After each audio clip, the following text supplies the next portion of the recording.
So today we've come here to Al-Banin, internally displaced people's camp, and it's in central Baghdad. We're actually really close to some big ministries here, and it's just shocking seeing how, the conditions people are living in here. There are some who are living in abandoned buildings where they've placed some partitions and created homes, like rooms that fit one or two families, and also there are some makeshift homes here that don't even have proper roofs during winter time here. And now we're seeing UNHCR and other local NGOs trying to cover up their homes.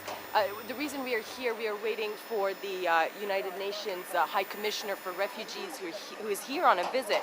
He arrived in Baghdad on Sunday and is expected to visit anytime soon.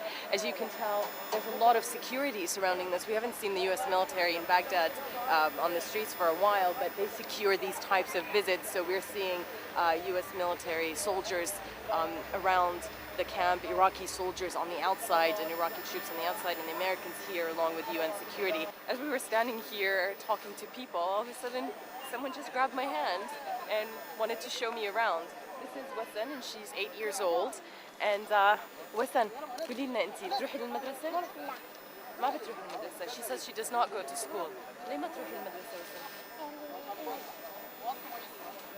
She says her family doesn't send her to school, and according to officials around here, this is the case for most of the children who live. There are about 114 families, displaced families, who live in this settlement, and he said most of the kids here don't go to school, if not all of them. So Wasan is just one of them. We're going to go later and meet her family and ask them why they don't send her to school.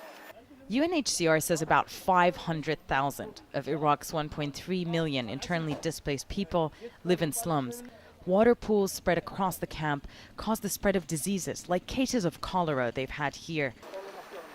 Since his arrival about less than half an hour ago, the High Commissioner has not been able to move anywhere without being just bombarded with requests and people just, saying how much they're struggling here. Everything from roads being blocked to not having power, not having enough food, about their living conditions. Everyone has just been complaining about what sounds like a very miserable life. At the end of our interview with Antonio Guterres, he took the opportunity to send a plea to the world through us. The world lives from crisis to crisis. Every day we open our televisions and we see your network or any other network, and there's always a new crisis. And we tend to forget the old ones. There is still a lot of people suffering in Iraq. After Mr. Guterres left, we went to visit little Wasan's family. 14 of them live in this makeshift home. They're squatters and have not had a real home for years. They live on people's charity and from begging on the streets, mostly by the father. Their life reflects many of Iraq's problems in one: displacement, poverty, unemployment, and tragically, they also lost a 7-year-old girl in a car bombing 2 years ago. Dunia, the mother, tells us she risked her life twice and went to the polls to vote for politicians who've promised a better life for Iraq's displaced. But they've seen governments come and go with no end in sight for their problems. She says they have no money to buy school supplies or clothes for the children. That's why they don't send them to school.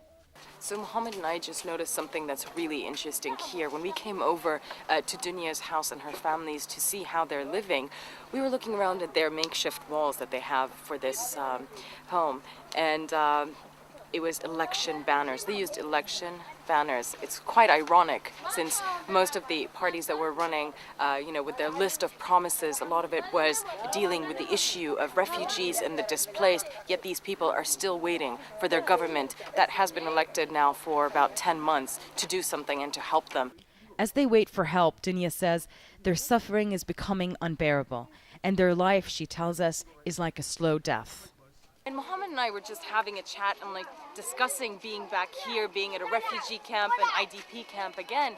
And the sad thing is, we have done this story over and over again over the years, and yet it hasn't been resolved yet.